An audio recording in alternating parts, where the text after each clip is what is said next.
We started learning slip stitches. First, we'll crochet through the coils.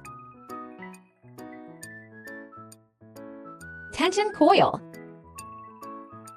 Wrapping the yarn around our hands. We take the yarn. We'll see a V-shaped needle.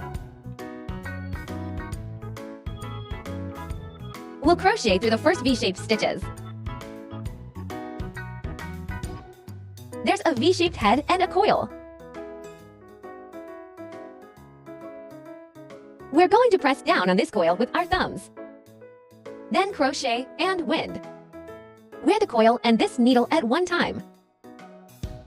We're done with this slip stitch. This way of wearing it at one time will be tighter. It will be difficult for us to take an actual operation, so we can wind the wires first. Bring it out of the first V-shaped needle. And then it goes through this coil section. Let's do it in 2 steps, so our slip stitches can also be done.